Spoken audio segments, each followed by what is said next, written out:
Hello everyone, welcome to commerce classes. और आज हम सीखेंगे सिंपल कैश बुक से लेजर पोस्टिंग करना।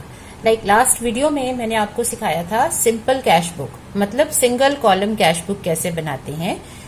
सिंगल कॉलम कैश बुक या सिंपल कैश बुक वो होती है जिसमें सिर्फ कैश की ट्रांजेक्शन्स रिकॉर्ड होती हैं, मतलब कैश आ रही है कैश जा रही है यही रिकॉर्ड होगा, बैंक की ट्रांजेक्शन्स इसमें नहीं आती हैं। तो अमाउंट का एक ही कॉलम बनता है, ठीक है। अब उस कैश बुक को बनाने के बाद उसमें से हम लेजर पोस्टिंग किस तरह से करेंगे, ये है हमारा आज का टॉपिक। तो सबसे पहले हम कैश बुक में कुछ ट्रांजैक्शंस ले लेते हैं, राइट। जैसे मान लो आपने कैश बुक ड्रॉ की है, मैं अभी पूरा फॉर्मेट नहीं बना रही हूँ क्योंकि मैं सिर्फ आपको लेजर पोस्टिंग पे फोकस करवाना चाहती हूँ, ठीक है। दो साइड्स होती हैं जस्ट लाइक एन अकाउंट, एक डेबिट और एक क्रेडिट। अब डेबिट साइड में भी आपके पास कुछ कॉलम है, क्रेडिट साइड में भी आपके पास कुछ कॉलम्स हैं जो हैं आपके डेट, रिसिप्ट्स, ठीक है ना। जब लेजर फॉलियो, अमाउंट, यहां पर भी डेट। अब इस तरफ क्या आ जाता है, पेमेंट, उसके बाद लेजर फॉलियो और अमाउंट। ये होती है हमारी सिंगल कॉलम कैश बुक जिसमें कैश के लिए एक कॉलम है अमाउंट का, ठीक है। अब कोई ट्रांजैक्शन आप सोचो, सपोज बिजनेसमैन पैसा लेके आया बिजनेस में, उसने कैश बिजनेस में डाली तो बिजनेस को कैश मिली। कैश बुक के हिसाब से डेबिट साइड है रिसिप्ट की प्लस की और क्रेडिट साइड है पेमेंट या आउट की। तो पैसा बिजनेस में आया, जो भी डेट आपको लिखी हुई है, सपोज हम मान लेते हैं ये 1 जनवरी ही है, तो आपके पास पैसा कहाँ से आया, कैपिटल अकाउंट से आया। सपोज आ गया 20,000, ठीक है। तो जब भी हम बुक बनाते हैं या अकाउंट बनाते हैं तो सिर्फ एक साइड रिकॉर्ड हो रही होती है, सिर्फ ट्रांजैक्शन का एक एस्पेक्ट रिकॉर्ड हो रहा होता है। बट हमें ये पता है कि हर ट्रांजैक्शन के दो एस्पेक्ट है। ड्यूअल एस्पेक्ट कॉन्सेप्ट क्या बताता है, every transaction has two aspects. Her transaction के दो एस्पेक्ट होते हैं, गिव एंड टेक, ठीक है, क्या दिया क्या लिया, इन आउट, क्या आया क्या गया, डेबिट क्रेडिट, ठीक है, जिसे हम डेबिट क्रेडिट भी कहते हैं।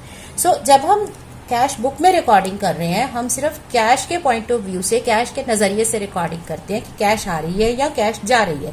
आ रही है तो डेबिट में लिख देते हैं, जा रही है तो क्रेडिट में लिख देते हैं। सो अगर आपने मान लो 2 जनवरी को रेंट पे किया है तो आप बाय रेंट अकाउंट लिखते हो। सपोज आपका रेंट है 1000 रुपीज। इस रेंट के साथ आप क्या पे करोगे, इनपुट CGST और इनपुट SGST, ठीक है ना। मान लो इनका रेट है 6%, तो 60 रुपीज आपने पे कर दिया। अब इसकी पोस्टिंग कैसे करेंगे, तो पोस्टिंग के लिए हमें वही चीज याद रखनी है कि हर ट्रांजैक्शन के दो एस्पेक्ट्स हैं, डेबिट और एक होता है क्रेडिट। जब आपने कैश बुक बनाई है तो उसमें से एक ही एस्पेक्ट रिकॉर्ड हुआ है, या डेबिट का या क्रेडिट का। एक रिकॉर्ड हो गया, दूसरा हमें रिकॉर्ड करना है। तो आप जब डेबिट साइड में देखते हो, अगर आप इसके डेबिट साइड में देखते हो तो आप ये कहोगे कि हमने ट्रांजैक्शन का डेबिट साइड रिकॉर्ड कर लिया, तो इसका दूसरा एस्पेक्ट क्या होना चाहिए, क्योंकि हर ट्रांजैक्शन में एक डेबिट और एक क्रेडिट होता है। तो अगर डेबिट रिकॉर्डिंग हो चुकी है तो उसका दूसरा एस्पेक्ट क्या है, क्रेडिट। तो जो डेबिट वाली सारी चीजें हैं उनकी रिकॉर्डिंग हम क्रेडिट में करेंगे। इसमें एक और ले लेते हैं ट्रांजैक्शन। मान लो 10 जनवरी को आपने सेल की है, ठीक है, सेल्स हो गई आपकी 15,000 की। इसमें आपका आउटपुट CGST और आउटपुट SGST जो है सेम 6% रेट ईच है, सो आपका आ गया 900 एंड 900। तो ये सब ट्रांजैक्शंस का डेबिट साइड रिकॉर्डेड है। तो इनकी पोस्टिंग कहाँ करनी है, इनकी पोस्टिंग होगी क्रेडिट में। और यहां पर आपका क्रेडिट साइड रिकॉर्डेड है तो इसकी पोस्टिंग कहाँ होगी, क्रेडिट से डेबिट में। तो ये रिकॉर्डिंग हो चुकी है डेबिट या क्रेडिट में। तो अब इसकी पोस्टिंग कहाँ करनी होगी, पोस्टिंग करनी होगी दूसरे एस्पेक्ट की। और हमेशा याद रखो दोनों एस्पेक्ट इक्वल एंड ओपोजिट है। एक डेबिट है दूसरा क्रेडिट है, अगर एक क्रेडिट है तो दूसरा डेबिट है। विच मीन्स अगर आपने डेबिट में रिकॉर्डिंग की है तो पोस्टिंग करनी पड़ेगी क्रेडिट साइड में, क्रेडिट में रिकॉर्डिंग करी है तो पोस्टिंग करनी पड़ेगी डेबिट साइड में रेलेवेंट अकाउंट्स में। तो जब आप डेबिट में देखते हो तो आपके पास कौन कौन से अकाउंट्स हैं, कैपिटल है, सेल्स है, आउटपुट CGST, आउटपुट SGST। तो ये डेबिट से ये वाले हमारे जो अकाउंट्स हैं ये याद रखो, ये हमारे चारों अकाउंट्स डेबिट से कहाँ पे चले जाएंगे, क्रेडिट साइड में। ठीक है, सो आप जब इनके अकाउंट्स बनाओगे, मैं यहाँ पर अकाउंट्स 1 बाय 1 अगर बनाती हूँ, मान लो कैपिटल अकाउंट मैंने बनाया, मैं अब इसमें कोई कॉलम नहीं बना रही हूँ, ठीक है, बिकॉज मेरा एम है सिर्फ आपको पोस्टिंग बताना। Sales account, output CGST, output SGST। ठीक है, ये 4 इसके अकाउंट हो गए डेबिट साइड के। तो ये डेबिट से चारों पोस्टिंग क्रेडिट में जाएंगी। अब पोस्टिंग कैसे करते हैं, जब डेबिट में 2 से ट्रांजैक्शन लिखी है तो क्रेडिट में किससे होगी, बाय से। यहाँ पे आप लिखोगे बाय, डेबिट की सारी पोस्टिंग क्रेडिट में चली जाएंगी बाय। अब कितना अमाउंट है, जैसे कैपिटल में डालना है तो कैपिटल में अमाउंट जाना चाहिए 20,000। अब कैपिटल में अगर आप अमाउंट डाल रहे हो, इसका रीजन क्या है, सबका रीजन कैश है, कैश से आ रही है ना, सारी पोस्टिंग कैश से आ रही है, तो इसलिए सारी पोस्टिंग हम कैश के नाम पे ही लिखेंगे। सारा बिल कैश से जाएगा, चाहे वो कैपिटल में आए, सेल्स में आए, आउटपुट CGST में आए या आउटपुट SGST में आए। तो हमने कैसे पोस्टिंग कर दी, हमने पोस्टिंग में क्या किया, क्योंकि हमारे पास एक एस्पेक्ट ऑलरेडी रिकॉर्डेड है तो दूसरा एस्पेक्ट डेबिट से जाता है क्रेडिट में, क्योंकि हर ट्रांजैक्शन के 2 एस्पेक्ट होते हैं। एक एस्पेक्ट अगर डेबिट ऑलरेडी रिकॉर्डेड है तो डेबिट से उसको दूसरी तरफ कहाँ जाना होगा, क्रेडिट साइड में। ठीक है, तो सारी पोस्टिंग क्रेडिट में होंगी। कैपिटल की कैपिटल अकाउंट में, सेल्स को सेल्स अकाउंट में लिखो, आउटपुट CGST को आउटपुट CGST, आउटपुट SGST को आउटपुट SGST। अब एक्सप्लेनेशन क्या है, इन सब का रीजन क्या है, ये सब कैश में रिसीव हुआ है। ठीक है, तो सबका रीजन है कैश। सिमिलरली अब पेमेंट पे आ जाओ, तो पेमेंट में 3 अकाउंट है आपके पास। अब आप क्या इसमें आइडिया लगा सकते हो कि हमें कहाँ पर पोस्टिंग करनी होगी, input CGST account, input SGST account. तो मैंने अकाउंट ज्यादा बड़े नहीं बनाए हैं क्योंकि मैं एक एक पोस्टिंग करके दिखा रही हूँ। अब क्योंकि यहाँ पर आपने क्रेडिट साइड में पोस्ट कर दिया है, तो अगर क्रेडिट में पोस्ट कर दिया है तो इसका दूसरा एस्पेक्ट क्या होना चाहिए, इसका दूसरा एस्पेक्ट होना चाहिए डेबिट। तो जब इसको दूसरा एस्पेक्ट रिकॉर्ड करना है तो रेंट में कहाँ जाएगा, ये रेंट अकाउंट में जाएगा, डेबिट साइड में। डेबिट में हम कैसे लिखते हैं, 2 करके, तो 2,000 रुपीज। और कहाँ से आ रहा है ये पैसा, ये सारा पैसा कैश से आ रहा है, तो सारी क्रेडिट की पोस्टिंग किस में हो जाएंगी, डेबिट साइड में। तो जितने क्रेडिट में अमाउंट्स हैं, ये याद रखो, जितने क्रेडिट में अमाउंट्स हैं वो सारे के सारे आपके कहाँ पोस्ट हो जाएंगे, डेबिट में। क्रेडिट से डेबिट में पोस्टिंग होगी। तीसरा अमाउंट है उसकी भी पोस्टिंग आपकी डेबिट में होगी। ठीक है, सो ये अक्रॉस पोस्टिंग होनी है। लेजर पोस्टिंग बहुत आसान है, अक्रॉस करना है। अक्रॉस क्यों करना है, क्योंकि हर ट्रांजैक्शन के 2 एस्पेक्ट होते हैं, एक डेबिट एक क्रेडिट, और दोनों इक्वल एंड ओपोजिट। मतलब एक अगर डेबिट है उतना ही इक्वली क्रेडिट होना है। क्योंकि आपने यहाँ डेबिट रिकॉर्डिंग कर दी है तो पोस्टिंग कहाँ चली जाएगी, क्रेडिट में। तो इन सारे अकाउंट्स में क्रेडिट में पोस्टिंग जाएगी। और रीजन क्या है, रीजन है कैश। ये सब कैश में हुआ है इसलिए ये पोस्टिंग कैश में। क्रेडिट से सारी पोस्टिंग डेबिट में, रीजन वही है सब में, कैश। रेंट क्यों किया, कैश में किया। इनपुट CGST का क्या हुआ, कैश में पे हुआ। इनपुट SGST क्या हुआ, कैश में पे हुआ। तो ये सब कैश के थ्रू पोस्टिंग होंगी क्योंकि सब कैश अकाउंट के थ्रू ही जा रहा है। सो सारी पोस्टिंग्स में रीजन कैश अकाउंट है और ऑपोजिट साइड में पोस्टिंग है। तो ज्यादा सोचना ही नहीं है, आप एंट्री नहीं सोचोगे, ठीक है ना। आप इफेक्ट को मत देखो, वो आप देख चुके हो जब आपने कैश बुक बनाई है। अब सिर्फ पोस्टिंग है, posting is across because both effects are equal and opposite. एक इफेक्ट आ चुका है, दूसरा ऑपोजिट साइड में। अब इसको हम पक्का कर लेते हैं एक क्वेश्चन के साथ। ऑलराइट, नाउ सपोज ये हमारा क्वेश्चन है, pass these transactions in single column cash book.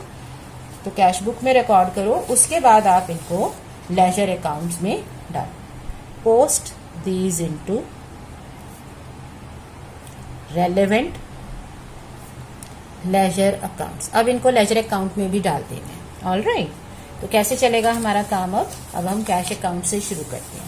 तो सबसे पहले कैश अकाउंट बना लो। सिंगल कॉलम कैश बुक है, सिंपल कैश बुक है, ज्यादा सोचना नहीं है, सीधे कैश में पोस्टिंग करते जाओ। कैश बैलेंस, तो कैश में जब हमारा बैलेंस होता है, cash is a real asset, तो रियल एसेट में डेबिट पॉजिटिव होते हैं, क्रेडिट नेगेटिव होते हैं, तो इसका बैलेंस भी पॉजिटिव होता है। सो 1 जनवरी 2022 बैलेंस ब्रॉट डाउन कितना आ गया 50,000। ठीक है, ये हो गई रिकॉर्डिंग। दूसरी है कैश परचेज। सो 2020 जनवरी 5, अगर आपने परचेज किया है, परचेज का मतलब गुड्स आ गए और कैश चली गई, हम किस में एंट्री कर रहे हैं, कैश बुक में, तो कैश को ध्यान में रखना है कि कैश का क्या हो रहा है। सो जब परचेज की, गुड्स आए, कैश गई, ये बहुत सिंपल है, इसको आप एज इट इज समझोगे। आप परचेज करने जाते हो तो क्या होता है, कोई भी चीज खरीदते हो, वो चीज आपके हाथ में आ जाती है और आप कैश उसको दे देते हो कि ये लो तुम कैश लो, तो कैश गई, तो कैश का जाना क्रेडिट। याद है ना, कैश में पॉजिटिव है डेबिट, नेगेटिव है क्रेडिट, कैश जाएगी क्रेडिट। तो क्रेडिट साइड में हम लिखेंगे 10,000 की हमने परचेज की है, सो बाय परचेजेस अकाउंट, और इसके साथ साथ हमें क्या देना है, CGST एंड SGST, इसको इनपुट CGST बोलते हैं। इनपुट और आउटपुट का भी बहुत सिंपल रूल है, कंफ्यूज होने की कोई जरूरत नहीं है इसमें। क्यों? क्योंकि आपको क्या देखना है कि ये GST कब दे रहे हैं, किसी चीज के आने पे या जाने पे। तो आपने चीज दी है, ठीक है ना, आपने गुड्स खरीदे और कैश दे दी, तो चीज आपके पास, कैश आपके पास चली गई और गुड्स आपके पास आ गए। जो गुड्स है वो बिजनेस की इनपुट है, वो जो चीजें जिनसे हम फाइनल प्रोडक्ट बेच रहे हैं उनको जब लाते हैं बिजनेस में, वो इनपुट कहलाती है, फाइनल प्रोडक्ट की सेल आउटपुट कहलाती है। सो सेल पे आउटपुट टैक्स होता है, परचेज पे या एक्सपेंसेस पे इनपुट का टैक्स होता है। कितना है 6% ईच, तो 600 और 600 इसका आ गया।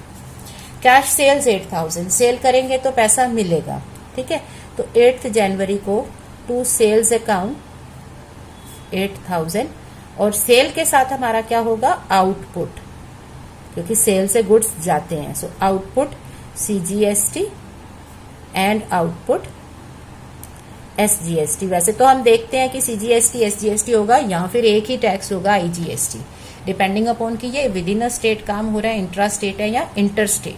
बट यहाँ हमें जो दे रखा है हम एज इट इज ले लेंगे। 6% आ गया 480। फिर फर्नीचर परचेज किया आपने 9th को, सो 9th जनवरी बाय फर्नीचर अकाउंट 5,000, और इस पर भी आप क्या दोगे, इनपुट, परचेज के टाइम इनपुट होती है, इनपुट CGST,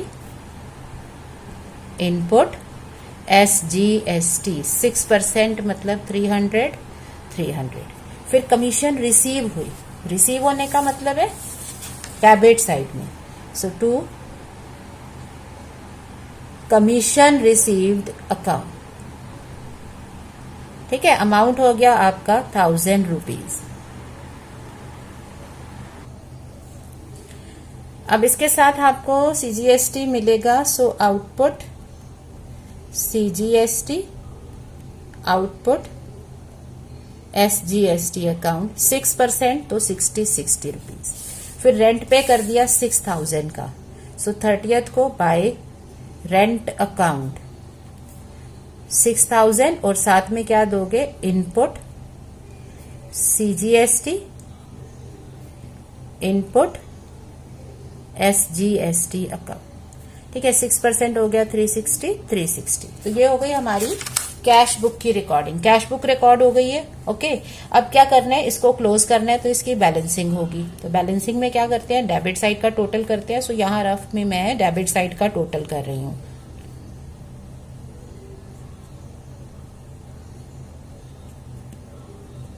तो डेबिट में 60,080 आ गया, क्रेडिट साइड का टोटल किया तो मेरे पास आ गया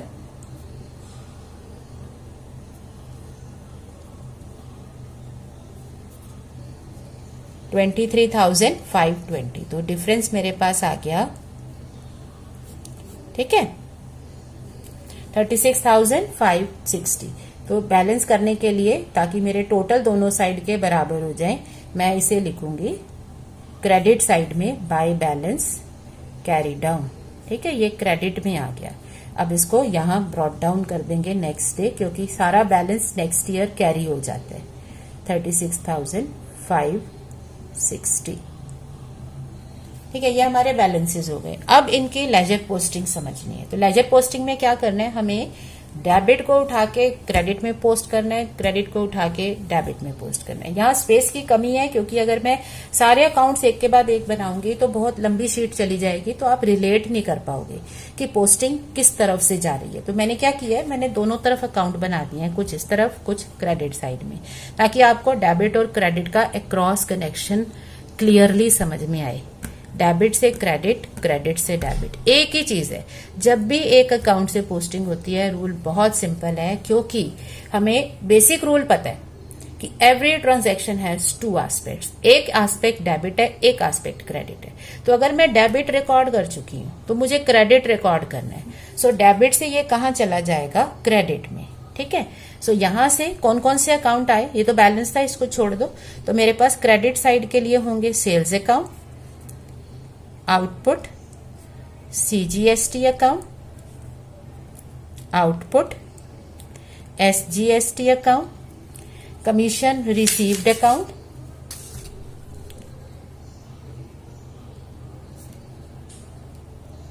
ठीक है, ये अकाउंट बन गया। फिर output CGST, output SGST already बना हुआ है, तो मैंने यहां से अकाउंट पढ़े और उनको बना लिया डेबिट टू क्रेडिट ट्रांसफर के लिए। अब क्रेडिट की सारी पोस्टिंग को कहां जाना है, डेबिट में। अगर क्रेडिट साइड रिकॉर्ड हुई है तो दूसरा एस्पेक्ट डेबिट ही होगा, इसमें ज्यादा सोचने की जरूरत नहीं है। तो यहां से परचेजेस अकाउंट बनेगा, तो परचेजेस अकाउंट बना दिया मैंने, फॉर्मेट पहले ही बना दिए। Input CGST account, input SGST account, ये सीजीएसटी और एसजीएसटी हैं। फिर बनेगा फर्नीचर अकाउंट, तो मैं यहां फर्नीचर अकाउंट बना रही हूं। इनपुट सीजीएसटी एसजीएसटी ऑलरेडी बन चुके हैं, दोबारा नहीं बनाने। फिर रेंट अकाउंट, सो जो अकाउंट ऑलरेडी एक बार लिख लिया उसे दोबारा नहीं बनाएंगे, उसी में पोस्टिंग होगी, बाकी क्या आप बना दो अकाउंट। सो अब पोस्टिंग शुरू करते हैं। तो हम क्या करेंगे, पोस्टिंग करते हुए वही रूल, डेबिट टू क्रेडिट। तो क्या करना है, सारे डेबिट की पोस्टिंग पहले क्रेडिट साइड में कर दो, इससे कंफ्यूजन नहीं होती। आप एक एक मत पिक करो, आप सिर्फ डेबिट साइड देखो। अब आपके पास है ये डेबिट साइड, आप ये मान के चलो ये साइड है ही नहीं, तो डेबिट से पोस्टिंग होनी है क्रेडिट में। ये डेबिट रिकॉर्डेड है तो दूसरा aspect has to be credit. So किस में जाएगा, सेल्स अकाउंट में। तो कहां लिखेंगे, 8 जनवरी सेल्स अकाउंट में 8000 जाएगा। फिर आउटपुट सीजीएसटी में जाएगा 8 जनवरी को कितना, 480। और फिर आपका आउटपुट एसजीएसटी में जाएगा 480। ठीक है, ये आपकी पोस्टिंग हो गई, 480 पोस्ट हो गया यहां पे। ऑलराइट, ये रिकॉर्डेड है। उसके बाद नेक्स्ट क्या है आपका, commission received account. So next account हमारा कौन सा हो गया, कमीशन रिसीव्ड। इसमें भी 1000 आ जाएगा, डेट है 20 जनवरी 2020। उसके बाद आउटपुट सीजीएसटी हम पहले ही बना चुके हैं, तो वहां पे 60 रुपीज और आ गए 20 जनवरी को। फिर 20 जनवरी को आउटपुट एसजीएसटी में 60 और आ गए, पोस्टिंग हो गई। ये अमाउंट पोस्ट हो गई, 8000 गया, 480 गया, 480, 1000, फिर आउटपुट सीजीएसटी एसजीएसटी में पोस्टिंग सारी कर दी है। रीजन बताने हैं, तो रीजन क्या था, ये सारी ट्रांजैक्शंस कैश में हुई हैं। सो हर एक में रीजन लिख दो, by cash account, by cash account, by cash account, क्योंकि एक का रीजन दूसरा अकाउंट होता है। ठीक है, तो अगर कैश में पैसा आया कैपिटल अकाउंट से तो कैपिटल बढ़ी है कैश की वजह से। ठीक है, बाय कैश अकाउंट। टोटल कर लो, आपके क्रेडिट में, डेबिट में 1 2 3 4 5 6 ट्रांजैक्शंस थी, तो क्रेडिट में आपके पास 1 2 3 4 5 6 ट्रांजैक्शंस होनी चाहिए। फर्स्ट बैलेंस होता है उसे नहीं लिखते। तो ये आपने पोस्टिंग कर दी डेबिट से क्रेडिट साइड में। तो मैं इसको मार्क भी कर सकती हूँ, ये 8000 डेबिट से गया आपका क्रेडिट साइड में, 480 डेबिट से आपका गया क्रेडिट में, 480 डेबिट से आपका गया क्रेडिट में, 1000 दूसरे पेज पर है, बट 60 मैं फिर से मार्क कर सकती हूँ। तो 60 हमारा गया यहाँ, नेक्स्ट 60 भी डेबिट से कहाँ चला गया, क्रेडिट में। बहुत सिंपल सा रूल है डेबिट क्रेडिट का। अब क्रेडिट साइड में आ जाओ, अब भूल जाओ इसको, छोड़ दो। ये है आपके पास, इसकी पोस्टिंग कहाँ होगी, क्रेडिट से पोस्टिंग होगी डेबिट में। क्योंकि दो ही इफेक्ट्स हैं, एक डेबिट है एक क्रेडिट है। क्रेडिट रिकॉर्डेड है तो उसका दूसरा पार्ट डेबिट ही होना चाहिए ना। अगर आप ये कह रहे हो कि मैंने राम को पैसे दिए, तो राम को कहना पड़ेगा ना कि मुझे पैसे मिले, इक्वल एंड ओपोजिट। तो अब क्रेडिट से डेबिट में पोस्टिंग, सो परचेजेस में डेबिट साइड में आ गया 10,000। तो अभी मैं सिर्फ अमाउंट लिख रही हूं। फिर इनपुट सीजीएसटी में डेबिट में आ जाएगा जनवरी 5 में 600। फिर इनपुट एसजीएसटी में आ गया 600 जनवरी 5 में, ठीक है। उसके बाद नेक्स्ट क्या है, फर्नीचर अकाउंट में आएगा 5000, ठीक है, जनवरी 9।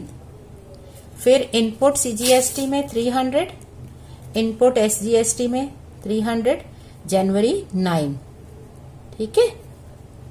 उसके बाद रेंट अकाउंट में 6000, तो रेंट डेबिट में 6000 जनवरी 30, और सेम डेट को इनपुट सीजीएसटी इनपुट एसजीएसटी में 360, ठीक है, जनवरी 30। तो देख लो सारी पोस्टिंग हो गई है। कितनी थी, 1 2 3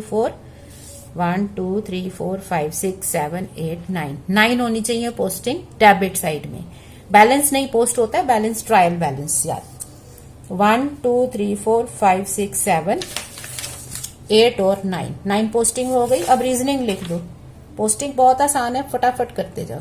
सबका रीजन है, सब कैश में मिला है ना, सब कैश में था। सारी ट्रांजैक्शन परचेज की पैसा दिया, जीएसटी के लिए पैसा दिया, तो सब कुछ कैश में हुआ है। सो इसलिए सब में रीजन कैश ही होगा। जहां से हमने चीजें उठाई है ना, वही उसका रीजन है, ठीक है। सो फर्नीचर भी आया है क्योंकि हमने कैश में खरीद लिया, पैसा दे दिया, रेंट पे कर दिया, कैश गई। सो सबका रीजन कैश है। अब ये सारी पोस्टिंग होगी। So this is how we post transaction. So posting में आप कैसे देख सकते हो, क्रेडिट से आपने पोस्टिंग कहाँ करनी है, ये क्रेडिट था, क्रेडिट से पोस्टिंग हो गई डेबिट में। ये क्रेडिट है तो क्रेडिट से पोस्टिंग हो गई डेबिट में, ठीक है। अब बाकी के मैं इसमें शो नहीं कर रही हूँ क्योंकि बाकी दोनों अकाउंट हमारे इधर बने हुए हैं। तो बट याद रखो, क्रेडिट से डेबिट, डेबिट से क्रेडिट, ये अक्रॉस रिलेशनशिप बहुत आसान होता है। जब भी एक अकाउंट बना चुके हो, दूसरे अकाउंट को बनाना उससे बहुत ईजी है। Just go across, equal and opposite का रिलेशन याद रखो। सो अकाउंट बनाने के बाद हम क्या करते हैं, उनकी बैलेंसिंग करते हैं, ठीक है ना। तो आप चाहो तो इनको बैलेंस करके ट्रायल बैलेंस बना सकते हो। जैसे यहाँ पर डेबिट साइड में है टोटल 10,000, क्रेडिट में कुछ नहीं है, तो इसका बैलेंस यहाँ पे बन जाएगा, डिफरेंस पूरे का पूरा आ जाएगा बाय बैलेंस कैरी डाउन, फिर ब्रॉट डाउन हो जाएगा। सिमिलरली यहाँ पे कितना है 1260, इस तरफ कुछ भी नहीं है, तो पूरा का पूरा आपका बैलेंस आ जाएगा, ठीक है ना। ये टू बैलेंस ब्रॉट डाउन हो जाएगा। सिमिलरली इनपुट एसजीएसटी में डेबिट का टोटल 12 सारा आपका बैलेंस हो जाएगा। इतना भरना पड़ेगा ना ताकि दोनों साइड बराबर हों। इस तरफ 1260 पड़े हैं तो उधर भी उतने डालने पड़ेंगे, तो ही बैलेंस मतलब बराबर पोजीशन होगी। सेल 8000 है क्योंकि मैंने सिंपल क्वेश्चन लिया था, तो कहीं भी दो साइड्स हैं ही नहीं बाकी सब में, ठीक है ना। तो ये टू बैलेंस कैरी डाउन, दूसरी तरफ आके ब्रॉट डाउन।